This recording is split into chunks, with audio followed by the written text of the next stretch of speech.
سیدنا موسیٰ علیہ السلام کو اللہ تبارک و تعالیٰ نے اس روز فرعون سے نجات دلائی۔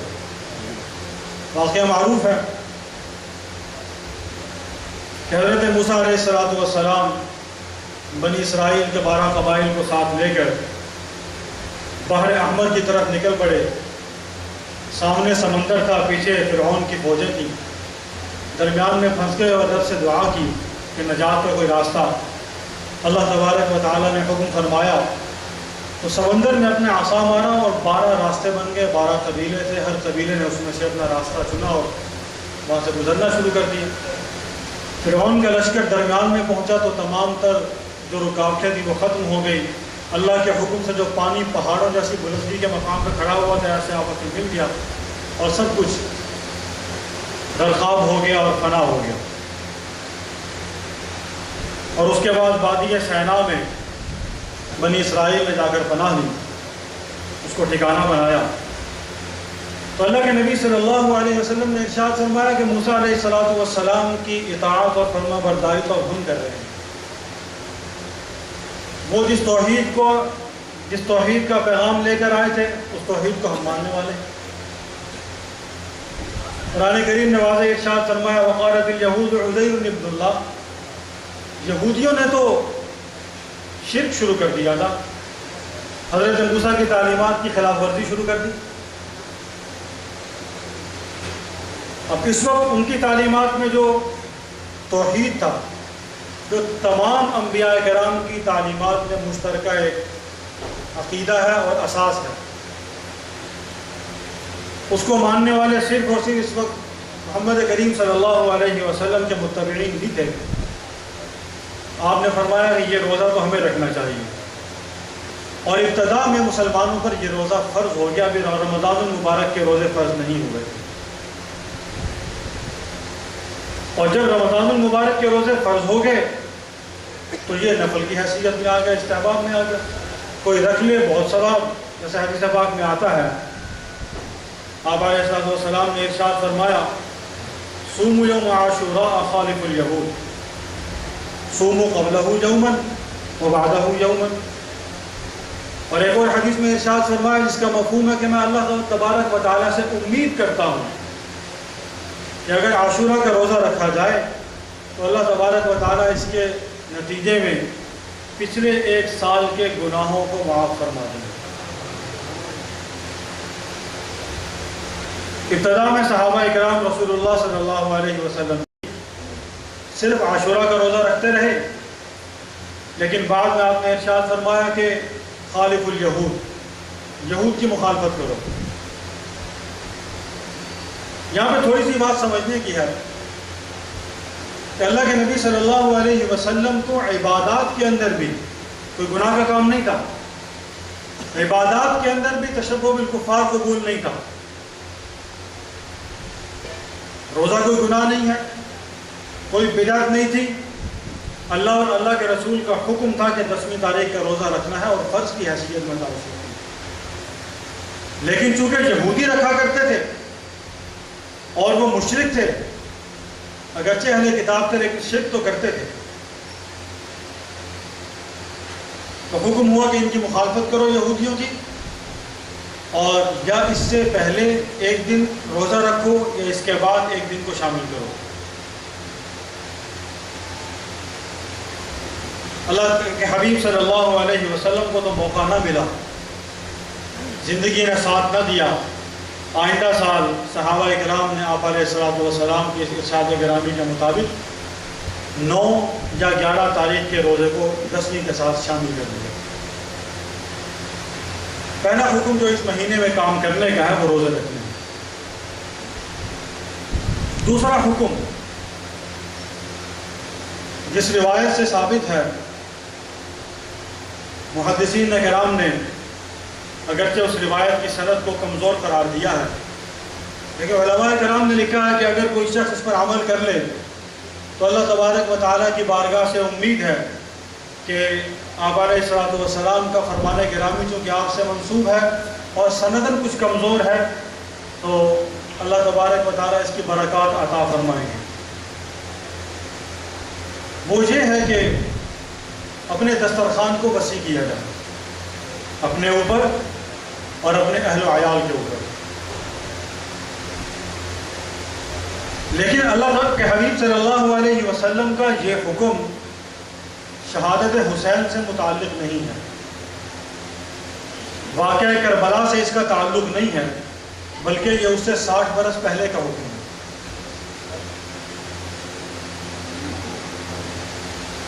دسترخوان کو وسیع کرنا اس نیت کے ساتھ کہ حضور نے فرمایا ہے، جائز ہے، کرنا چاہیے، ایک اچھا عمل ہے، اچھا کھانا پکایا جائے، جہاں کم مقدار میں بنتا ہے وہاں زیادہ مقدار میں بنایا جائے۔ تو یہ 2 حکم ہیں جو اس مہینے میں کرنے کے کام، بس اس کے سوا جو کچھ ہو رہا ہے وہ نہ قرآن سے ثابت ہے، نہ رسول اللہ صلی اللہ علیہ وسلم کے ارشادات اور فرامین سے ثابت ہے، نہ کسی صحابی و تابعی کے قول سے ثابت ہے، نہ ہی حضرت حسین کے عمل سے ثابت ہے۔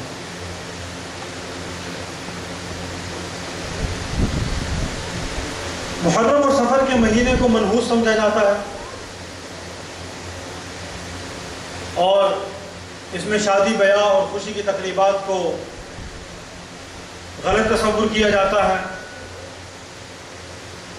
لیکن 6 اور 7 تاریخ کی درمیانی شب میں محرم کی قاسم کی مہندی تو منائی جاتی ہے۔ اگر محرم میں شادی بیاہ اتنا ہی بڑا گناہ تھا اور اتنی یعنی غلط کام تھا، تو ان کے بقول حضرت حسین رضی اللہ تعالیٰ عنہ نے پھر یہ مہندی کی تقریب کیوں کی؟ شادی کی ابتدائی رسومات کیوں منائی گئی؟ ان کا اہتمام کیوں کیا گیا؟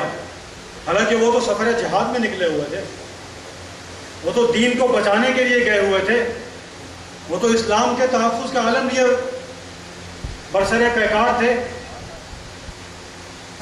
لیکن اس سب کے باوجود انہوں نے قاسم کی مہندی کی۔ جب ہمارے آقا و مولا حسین رضی اللہ تعالیٰ عنہ کر رہے ہیں تو ہمیں کیا اعتراض ہے اس میں؟ تو معلوم ہو یہ سنت حسینی ہے کہ اس مہینے میں شادی کی تقریب کی جائے، اس مہینے میں خوشی کی جائے، اس مہینے میں اپنے رشتے ناطے کیے جائیں، اس سے برکت ہوگی۔ مہینہ محترم ہے، مہینہ معظم ہے، عظمت والا ہے، تقدس والا ہے، تو اس کی برکات حاصل کرنی چاہیے۔ تو ہمارے ہاں جو یہ رسم و رواج اور اس کو فعل بد شمار کیا جاتا ہے، یہ درست نہیں ہے، بلکہ جہاں تک ممکن ہو ان رسوم کا انکار کرنا چاہیے اور ان کی مخالفت کرنی چاہیے۔ دوسری چیز، محرم کا مہینہ شروع ہوتے ہی بہت سے لوگوں کا روزگار اللہ تبارک و تعالیٰ بنا دیتے ہیں۔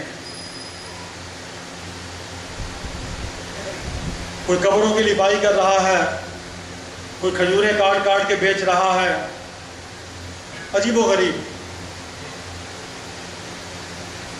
وہ لطیفہ یاد آیا، ایک شخص مجلس پڑھ رہا تھا، جب مجلس سے فارغ ہوا تو ایک آدمی نے کہا بھائی صاحب کتنے پیسے لینے؟ انہوں نے کہا جی کہ 9,000۔ انہیں کہا کہ یزید میں دعا دے، نہ وہ ماردہ نہ وہ واقعہ کربلا ہوندا وہ دور چ نہ تیری دیہڑی بنتی،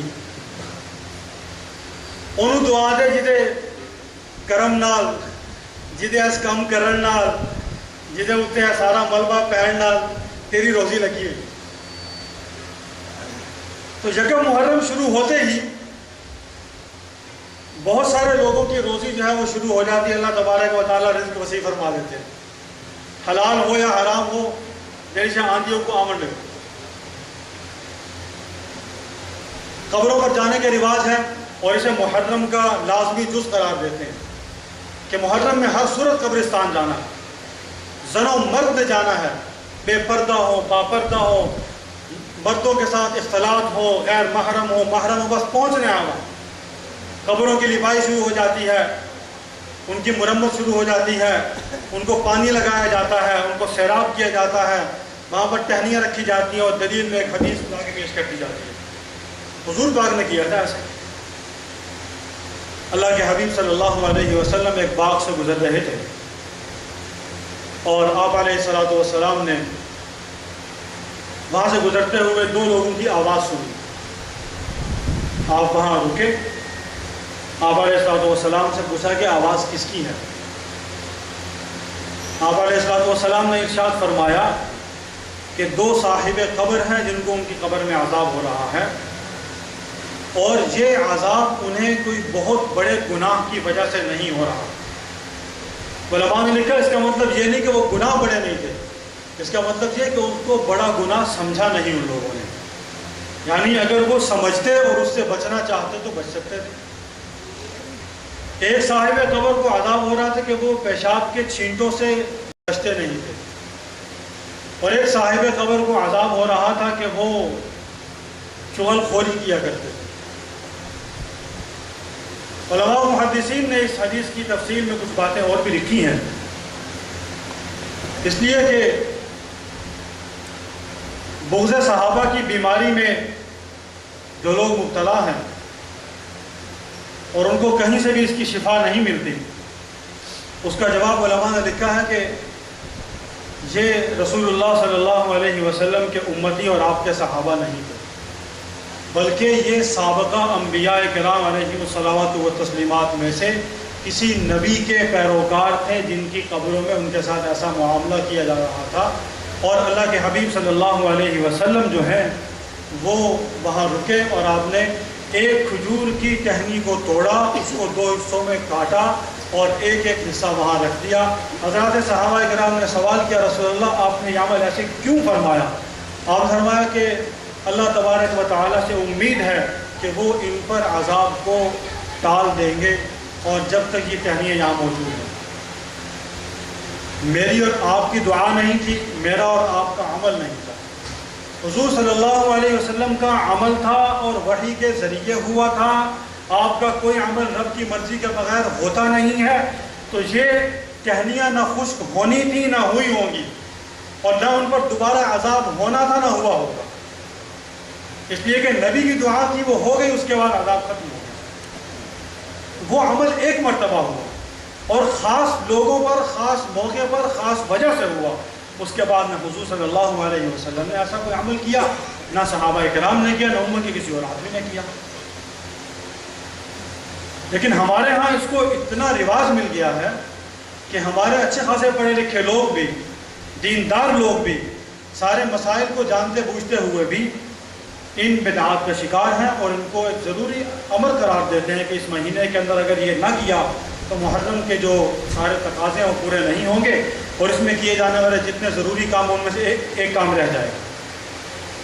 تو یہ بدعات میں سے ہے. اس کو دین کا حصہ سمجھنا، قبروں پر جانا، خاص ان دنوں میں جانا منع نہیں ہے، اور نہ ہی محرم میں جانا منع ہے. جب مرضی جائے جانے کی اجازت ہے، لیکن محرم میں ان اعمال کو خاص کر کے ان تاریخوں میں، ان دنوں میں ان کیفیات کے ساتھ جانا اور اس کو محرم کی ان تاریخوں کا لازمی امر قرار دینا کہ ان میں کرنا ضروری ہے، یہ ناجائز اور بدعت ہے. تیسری چیز جو اللہ کے حبیب صلی اللہ علیہ وسلم نے نہیں کی اور سیدنا حسین رضی اللہ تعالیٰ عنہ نے بھی نہیں کی، اور آپ نے آثار کو دیکھتے ہوئے، قرائن سے اندازہ لگاتے ہوئے اپنی ہمشیرہ سیدہ زینب بنت علی کو اپنے انتقال پرملال، اپنی شہادت سے 2 یا 3 روز قبل ایک وصیت کی اور اس میں منع فرمایا. ماتم کا رواج ہے، صرف محرم میں نہیں ہے. میں چھوٹا تھا اس وقت، زیادہ عمر نہیں تھی. ہمارے مدرسہ کے قدیم کارکن ہیں ماسٹر محمد یوسف صاحب، ان کے والد گرامی کا ہمارے بزرگوں سے بہت اچھا تعلق تھا. ان کا انتقال ہوا تو پہلی مرتبہ کسی دیہات کی فوتگی پہ جانے کا اتفاق ہوا. ہم لوگ وہاں گئے تو پتہ چلا کہ گھر میں شور مچا ہوا، باہر تک آواز آ رہی تھی، عورتوں کی پیٹنے کی، رونے کی. کبھی ایسا اتفاق نہیں ہوا تھا. میں نے معلوم کیا کہ آخر یہ کیا ماجرا ہے، کیوں ایسا ہو رہا ہے. نہ ہم نے کبھی اپنے گھروں میں دیکھا، نہ کبھی ایسا سنا. پتہ چلا کہ علاقے کی عورتیں باقاعدہ ٹولیاں بنا کر آتی ہیں اور آ کر اس کو گھر والوں کو پرسا دیتی ہیں، ان کو تسلی دیتی ہیں، اور پھر مرنے والے کے ایک ایک عضو سر سے شروع ہوتی ہیں بالوں سے اور پاؤں کے ناخن تک جاتی ہیں اور اس کو ایک ایک عضو پر اس کو تسلی دیتی ہیں، تیرے بال کتنے اچھے، تیرا چہرہ کتنا اچھا تھا، تو اتنا خوبصورت نوجوان تھا، تیری اتنی شان تھی، تیرے اتنے اخلاق تھے، اس قسم کی چیزیں، اور ساتھ ان کی ایک دھاڑ ہوتی ہے اور رونا ہوتا ہے اور اس پہ گریہ و ماتم ہوتا ہے، سر پیٹنا ہے، سینہ پیٹنا ہے، کپڑے پھاڑنے ہیں، اور پھر وہ ٹولیاں بناتی ہیں۔ 2 عورتیں شروع ہوئیں، وہ جب تھک گئی دوسری ٹولی آ گئی، وہ شروع ہوئی تیسری ٹولی آ گئی، وہ شروع ہوئی چوتھی ٹولی آ گئی۔ تو یہ باقاعدہ یعنی ایک پورا گینگ ہے جو اس انداز سے آتا ہے اور موت فوت پر آ کر یہ رسومات وہ کرتے ہیں اور اس کو وہ کار ثواب سمجھتے ہیں۔ جب تک ایسا نہ کیا جائے تو جس کے گھر فوتگی ہوئی ہے اس کے ساتھ ہمارا تعزیت کا حق ادا نہیں ہے۔ دین سنت کا نام ہے، دین بدعت کا نام نہیں ہے۔ ہمیں ہر عمل میں سنت کو مقدم رکھنا ہے۔ رسول اللہ صلی اللہ علیہ وسلم کے برادر عمزاد سیدنا جعفر طیار رضی اللہ تعالیٰ عنہ جب شہید ہوئے، آپ علیہ الصلوۃ والسلام نے ان کے گھر اطلاع پہنچائی، اپنی زوجہ مطہرہ سے ارشاد فرمایا کہ ان کے گھر جاؤ اور جا کر انہیں تسلی دو، بتلاؤ کہ جعفر کا انتقال ہو گیا، اور 3 دن تک انہیں کھانے پکانے سے روکے رکھو۔ تیسرے دن آپ علیہ الصلوۃ والسلام خود تشریف لے گئے، ان سے تعزیت کی، ان کو تسلی دی، ہمارا کہ سوگ کے 3 دن پورے ہو گئے، غم ختم ہو گیا، اپنی زندگی کو اپنے معمول میں لیا۔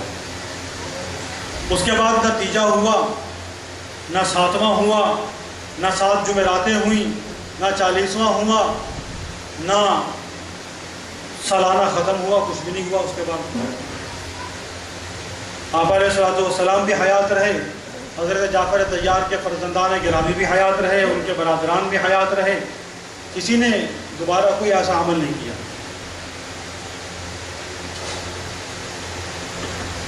رسول اللہ صلی اللہ علیہ وسلم کے فرزند ارجمند سیدنا ابراہیم کم و بیش 4 ساڑھے 4 سال کی عمر میں ان کا انتقال ہوا۔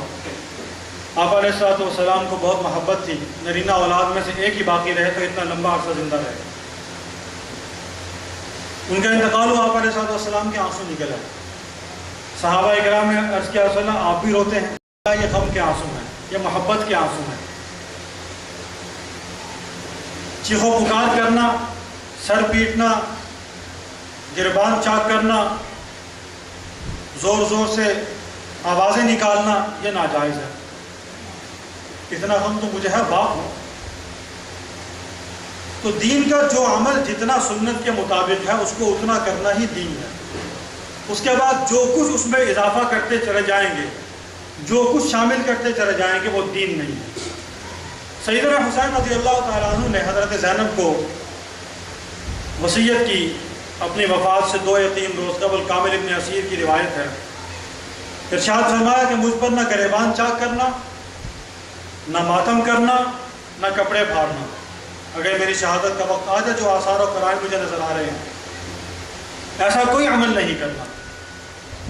اور اس سید زادی نے بھی کوئی ایسا عمل نہیں کیا، کوئی ایسا عمل نہیں کیا۔ جو کچھ کیا جا رہا ہے اور ہمارے سنی اور عقیدہ لوگ اس میں شریک ہیں، اور اس عمل بد میں ان کے ایک مضبوط بازو بن کے ان کے ساتھ کھڑے ہیں، اور اس گناہ کے کام کے اندر اس کو ثواب سمجھتے ہوئے اس کے اندر شریک ہے۔ اللہ کے حبیب صلی اللہ علیہ وسلم کے ارشاد گرامی ہے، آپ نے ارشاد فرمایا من سن سنة حسنة فله اجرها واجر من عمل بها بعده من غیر ان ينقص من اجورهم شيء، کہ جس شخص نے نیک سنت کو، صحیح طریقے کو، جو طریقہ رسول اللہ صلی اللہ علیہ وسلم سے چلا آ رہا ہو، آپ کے صحابہ سے مروی ہو، اس طریقے کو جاری کیا اور اس کے بعد وہ طریقہ اس کی وجہ سے اور لوگوں میں منتقل ہوتا رہا، چلتا رہا، تو اس کو زندہ کرنے کا، اس سنت کو زندہ کرنے کا ثواب اس کو بھی ملے گا اور بعد والوں کو بھی ملے گا، اور بعد والوں کے عمل کرنے سے اس کے ثواب میں کوئی کمی نہیں آئے گی، بلکہ جب تک وہ عمل اس کے طفیل سے جاری رہے گا ان کا ثواب بھی اس کو پہنچتا رہے گا۔ نہ کرنے والے کے ثواب میں کمی، نہ سکھانے والے کے ثواب میں کمی، بلکہ اس کا ثواب اور زیادہ بڑھتا چلا جائے گا۔ اور اسی طرح جس نے کسی عمل بد کو جاری کیا اور آگے وہ عمل بد چلتا رہا اور اس کو لوگوں نے دین سمجھ کے چلانا شروع کر دیا ہو، تو جس نے یہ عمل شروع کیا اس کے کھاتے میں اپنا گناہ بھی، اور جب تک یہ عمل بد جہاں جہاں تک جائے گا ان سب کا گناہ بھی اس کے کھاتے میں جائے گا، اور کسی کے گناہوں میں کوئی کمی نہیں کی، ہر ایک کا بوجھ اس کے حساب سے اس میں برابر رہے گا۔ اسی طرح مجالس میں جانا جائز نہیں ہے، اس لیے کہ وہاں پر جھوٹ بیان کیا جاتا ہے، اور جھوٹ کو بولنا، جھوٹ کو سننا، جھوٹ پر یقین رکھنا بالکل ناجائز۔ ان جلوسوں میں شریک ہونا ناجائز ہے، اہل سنت کے لیے بالکل جائز نہیں، اس لیے کہ وہاں پر مرد و عورت کے اختلاط ہیں، وہاں پر سنت کی خلاف ورزی ہے، وہاں پر شرکیہ افعال ہو رہے ہیں، وہاں پر گھوڑوں کے نیچے سے مردوں عورتوں کو گزارا جاتا ہے، وہاں پر رسول اللہ صلی اللہ علیہ وسلم کے خاندان کی توہین کی جاتی ہے، وہاں پر ایک گناہ گار ترین فاسق و فاجر مشرک بے ایمان کو کرائے کے ٹاؤٹ کو ایک فرضی لباس پہنا کر گھوڑے پہ سوار کروا کر حسین کی شبیہ بنائی جاتی ہے، وہاں پر ایک فاسقہ و فاجرہ عورت کو پیسوں کے ساتھ خرید کر پاک و مطہر سیدہ زینب سلام اللہ علیہا کی شبیہ بنا کر ان کو پیش کیا جاتا ہے، آل رسول کو ان کی توہین کی جاتی ہے، اور ہمیں یہ توہین کسی صورت قبول نہیں۔ اور اہل تسنن، اہل سنت صرف ایک چیز سے متاثر ہو کر اور بہک کر مغالطے میں پڑ کے ان تمام اعمال بد کا حصہ بن جاتے ہیں کہ رسول اللہ صلی اللہ علیہ وسلم، آپ کا خاندان، آپ کے نواسے، آپ کی اولاد، ان کے ساتھ ظلم ہوا، انکار نہیں ہے ظلم سے، کس نے انکار کیا؟ سوال یہ ہے کہ کیا ان کے اپنے مذہب کے اندر بھی ہمارے گھروں کے دروازوں پر آ کر یہ سارے اعمال کرنے ایسا ہی لکھا ہوا ہے؟ ان کے اپنے مذہب کے اندر کیا اپنے گھروں میں بیٹھ کر یہ سب کچھ کرنے کا حکم ہے کہ لوگوں کے دروازوں پر آ کر یہ سب کچھ کرنے کا حکم ہے؟ کوئی ان سے پوچھے تو ہم کبھی کسی کے دروازے پر گئے؟ اگر یوں ہی یوم ہی منانے ہیں، اگر یوں ہی جلوس ہی نکالنے ہیں، تو پھر وہاں تو 72 افراد ہیں، 14 معصوم ہیں، 12 امام ہیں، 5 تن پاک ہے، ہمارے پاس کم و بیش 1,24,000 انبیاء ہیں اور 1,24,000 صحابہ سے زیادہ تعداد ہے، تو پھر دن کا کوئی حصہ نہیں بچے گا، دن اور رات کا کوئی لمحہ ایسا باقی نہیں رہے گا کہ جس میں کسی نہ کسی نبی کی پیدائش یا وفات نہ ہو، کسی نبی کا کوئی معجزہ صادر نہ ہوا ہو، رسول اللہ صلی اللہ علیہ وسلم کا کوئی ارشاد گرامی وہاں پر جاری نہ ہوا ہو، صحابہ کرام نے کوئی عمل نہ کیا ہو، کسی صحابی کی وفات نہ ہوئی ہو، کسی صحابی کی شہادت نہ ہوئی ہو، کوئی بھی دین سے متعلق کوئی واقعہ وہاں پیش نہ آیا ہو، اس کے بعد زمین پر کوئی جگہ باقی نہیں بچے گی کسی کام کے رہنے کی۔ دین اس چیز کا نام نہیں ہے کہ لوگوں کو تنگ کیا جائے، شہروں کو بند کیا جائے، نظام کو تلپٹ کر دیا جائے۔ دین تو رسول اللہ صلی اللہ علیہ وسلم کے سنت اور آپ کے طریقے کا نام۔ غزوہ بدر میں رسول اللہ صلی اللہ علیہ وسلم نے سیدنا عثمان رضی اللہ تعالیٰ عنہ کو روکا کہ ہم مدینہ میں رکیں۔ مدینہ میں رہنے کے باوجود 313 کا عدد عثمان کو شامل کیے بغیر پورا نہیں ہوتا۔ 2 صحابہ کرام کو ایک اور جگہ پہ بھیجا، تقریباً 7 افراد کم و بیش، میں بھولتا نہیں تو ایسے ہیں جو غزوے میں شریک نہیں تھے، لیکن 313 کا عدد ان سارے صحابہ کو شامل کیے بغیر پورا نہیں ہوتا۔ ان صحابہ کو مال غنیمت میں سے حصہ بھی دیا گیا، ان کا ثواب غزوہ بدر کے صحابہ کے برابر رہا، جو فضیلتیں ان کو حاصل ہے جو وہاں لڑے، جو وہاں شہید ہوئے، وہی فضیلتیں ان شامل نہ ہونے والوں کو بھی حاصل ہیں۔ کیا حضور کو اپنی اولاد سے محبت نہیں تھی؟ کیا حضور کو اپنی صحابزادی سے پیار نہیں تھا؟ آپ علیہ الصلوۃ والسلام نے بدر کی فتح حاصل کی، بدر کی فتح حاصل کی۔ زید بن حارثہ رضی اللہ تعالیٰ عنہ کو مدینہ طیبہ میں خوشخبری دینے کے لیے بھیجا۔ جب وہ پیغام لے کر گئے تو حضرت اسامہ بن زید سے روایت ہے کہ جب ہمیں یہ خوشخبری ملی، ہم سیدہ رقیہ سلام اللہ علیہا کے تربت پر مٹی ڈال رہے ہیں۔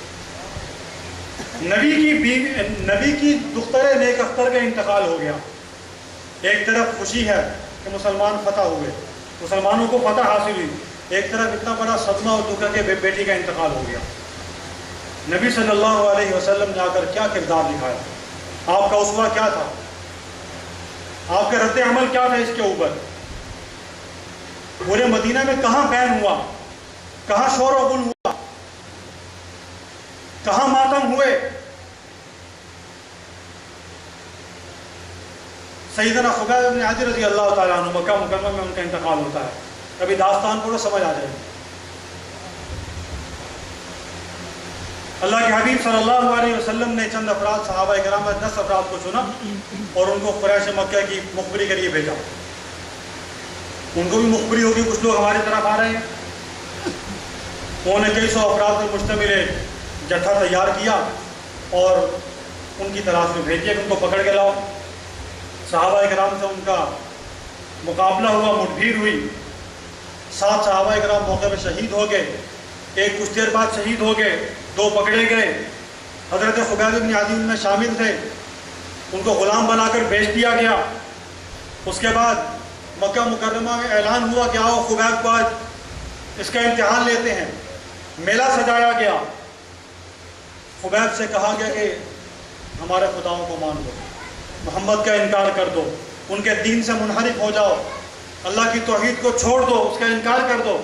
حضرت خبیب رضی اللہ تعالیٰ نے کسی بات کا انکار نہیں، موت کو قبول کیا، موت کو سیدھے لگایا۔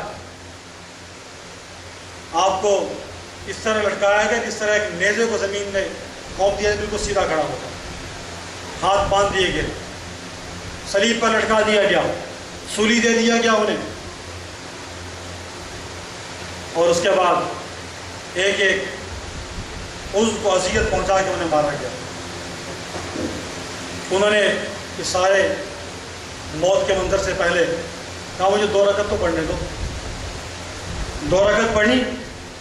کفار نے سوچا کہ شاید یہ جان بخشی کے لیے کوئی بہانہ تلاش کر رہا ہے، موت سے ڈر رہا ہے۔ کہنے لگے مجھے نماز میں بہت مزہ آیا، لیکن میں نے سوچا کہ یہ خیال کریں گے کہ یہ موت سے خوف زدہ ہے، لہذا میں نے نماز کو مختصر کیا، نماز کو مختصر کیا، اور اس کے بعد میں نے کہا کہ ٹھیک ہے جو کرنا کرو۔ اور پھر میں نے وہاں کھڑے ہو کے انہوں نے آواز دی اللہم بلغ عنی السلام، کہ اللہ میری طرف سے میرے حضور صلی اللہ علیہ وسلم کو میرا سلام پہنچا دی جو مدینہ میں موجود ہیں۔ آپ علیہ الصلوۃ والسلام نے مسجد نبوی میں وحی کے ذریعے ان کا سلام سنا اور صحابہ کو بتایا کہ تمہارا بھائی تمہیں سلام کہتا ہے۔ موت کا پروانہ اس کے پاس آ گیا ہے اور وہ اب شہادت کی منزل پہ رواں ہے۔ آپ نے اس کے بعد کیا صحابہ کرام کو کیا کہا؟ افسوس تھا، غم تھا۔ آپ نے سوگ کو کس طرح منایا اور کتنے دن منایا؟ سید الشہداء حضرت حمزہ رضی اللہ تعالیٰ عنہ، آپ علیہ الصلوۃ والسلام کے سب سے محبوب چچا، آپ کو ان سے بہت پیار تھا، بہت پیار تھا آپ کو۔ غزوہ احد میں شریک ہوئے، دونوں ہاتھوں میں تلواریں لے کے دونوں ہاتھوں سے لڑتے تھے، تلوار ایک ہاتھ سے نہیں چلاتے تھے، دونوں ہاتھوں میں تلوار چلاتے تھے۔ غزوے میں شریک ہوئے، میدان میں گئے، شہید ہو گئے۔ کفار نے مسئلہ کیا صحابہ کرام کو، شہداء احد تھے۔ اللہ کے نبی صلی اللہ علیہ وسلم کی ایک سنت تھی کہ آپ غزوے سے فارغ ہو کے 3 دن اسی جگہ پہ رہتے تھے، اس کے بعد واپس لوٹتے تھے۔ آپ وہاں رہے، شہداء کی لاشوں کو تلاش کیا گیا، کون کون کہاں ہیں، ان کی پڑتال کی گئی، صحابہ کے چہرے پہچانے نہیں جاتے تھے۔ سیدنا حمزہ رضی اللہ تعالیٰ عنہ کو جبیر ابن مطعم کے غلام جو بعد میں وہ بھی مسلمان ہو گئے، جبیر ابن مطعم بھی مسلمان ہو گئے۔ وحشی بن حرب نے ناف میں ایک چھرا پھینک کے مارا ایسے، وہ لگا اس سے زخمی ہوئے اور جاں بد نہ ہو سکے۔ آپ علیہ الصلوۃ والسلام آئے ان کے جسد اطہر پر، اتنا روئے کہ آپ کی ہچکی بن گئی، اتنا روئے کہ آپ کی ہچکی بن گئی۔ آپ علیہ الصلوۃ والسلام نے سید الشہداء کا لقب دیا۔ شہداء احد کا جنازہ پڑھا، ایک ایک صحابی کا جنازہ پڑھتے ساتھ سیدنا حمزہ کا جنازہ بھی پڑھتے، باقیوں پر ایک ایک مرتبہ پڑھا، سیدنا حمزہ کا 70 مرتبہ جنازہ پڑھا۔ اتنی محبت تھی، اور اس کے باوجود بھی جب مدینہ طیبہ میں تشریف لائے تو ظاہر ہے کہ 70 گھروں میں ماتم تھا۔ ماتم نہیں تھا، غم کی کیفیت تھی۔ جو ماتم کا تصور یہاں وہ نہیں تھا، سوگ تھا، شہادتیں ہوئی تھیں، پریشانیاں تھیں۔ آپ علیہ الصلوۃ والسلام مدینہ طیبہ داخل ہوئے، فرمانے لگے سب گھروں میں سب پر رونے والے موجود ہیں، کیا میرے حمزہ پہ رونے والا کوئی نہیں ہے؟ اتنی محبت تھی حضور کو، میرے حمزہ پہ رونے والا کوئی نہیں ہے۔ صحابہ اور صحابیات آپ کے گھر میں آئے، رونا شروع کیا، آپ نے منع فرما دیا۔ میرا مقصد صرف اتنا تھا کہ مجھے بھی تو کوئی تسلی دے، آگے میرا چچا شہید ہوا، سب کو تسلی دینے والے موجود ہیں، مجھے تسلی دینے کون آیا؟ مجھے بھی تو کوئی تسلی دیتا آ کے۔ آپ نے ہر عمل میں ہمیں تعلیمات دی، سکھایا، سمجھایا، سنت طریقہ بتایا۔ تو جو طریقہ دین میں موجود ہے، جو سنت رسول اللہ صلی اللہ علیہ وسلم اور آپ کے صحابہ کی موجود ہے، وہی دین ہے، وہی طریقہ ہے، وہی سب کچھ ہے۔ اگر یہ دوہے لکھے جانے ہوتے تو عثمان بن عفان کے لکھے جاتے، کہ جن پر 20 دن سے زیادہ عرصہ گھر بن رہا، پانی بن رہا، ان کو مظلومانہ طریقے سے مارا گیا۔ اگر یہ نوحے اور مرثیے لکھے جانے ہوتے تو سیدنا حمزہ پر لکھے جاتے۔ حضور خود حکم دیتے، جنہوں نے اپنی توہین کے جواب میں جواب دینے کا حکم دیا اور کہا کہ کون ہے جو اس کا جواب دے گا؟ حسان بن ثابت کھڑے ہوئے، انہیں جواب لکھنے کے آداب بتائے کہ میرے خاندان کی توہین نہ کرنا، خیال کرنا، میرے نسب کی توہین نہ ہو اس کے اندر، میرے خاندان کی توہین نہ، اگرچہ وہ کافر ہوں لیکن خاندان تو نبی کا ہے۔ تو کیا وہ نبی کے حکم نہیں کر سکتے تھے کہ میرے حمزہ کا مرثیہ لکھا جائے، میرے حمزہ پر نوحہ خوانی ہو؟ میری بیٹی زینب، جس کے بارے میں فرمایا کہ یہ وہ میری واحد بیٹی ہے کہ جس کو میری وجہ سے اذیت دی گئی، جس کو میری وجہ سے تکلیف پہنچائی گئی، ان کا مرثیہ لکھواتے نا، ان کی مجالس اعظام منعقد کرواتے مدینہ کے اندر، کچھ بھی تو نہیں ہوا۔ اور رسول اللہ صلی اللہ علیہ وسلم کی رحلت سے بڑا حادثہ اور کیا تھا کائنات کے اندر؟ اس سے بڑا کیا حادثہ تھا؟ ہم نے اپنی دکانداریاں سجانے کے لیے اس ماہ مبارک کے اندر، جس میں ولادت بھی ہے، وفات رسول بھی ہے، سب کچھ ہے، دونوں مواقع موجود ہے، غم بھی ہے، خوشی بھی ہے، ہم نے ان مواقع کو محض خوشی میں تبدیل کیا تاکہ جیبیں بھری جائیں اور کام کیا جائے۔ تو ہم نے بدعات کو دین بنا دیا اور اس قدر اس کا پرچار کیا، اس قدر اس کو پھیلایا، اس قدر اس کو عام کیا کہ لوگوں میں فرق کرنے کی تمیز ختم ہو گئی کہ حق کیا ہے اور باطل کیا ہے، صحیح کیا ہے اور غلط کیا ہے، سنت کیا ہے اور بدعت کیا ہے۔ کسی بھی چیز کا فرق کرنا ہو تو قرآن و حدیث کا فرق کرنا ہے۔ تو محرم الحرام میں جو جائز اعمال ہیں، جو صحیح کام ہیں، جو درست کام کرنے کے ہیں، اسی طرح پورے سال کے اندر جتنے مہینے، جتنے دن ہیں، ان سب میں جو کچھ ہے دین کے مطابق عمل کیا جائے گا تو وہ سنت ہے، اس پر ثواب ملے گا، اس پر اجر ملے گا، اللہ تبارک و تعالیٰ کی رضا حاصل ہوگی، رسول اللہ صلی اللہ علیہ وسلم کی شفاعت کے مستحق بنیں گے۔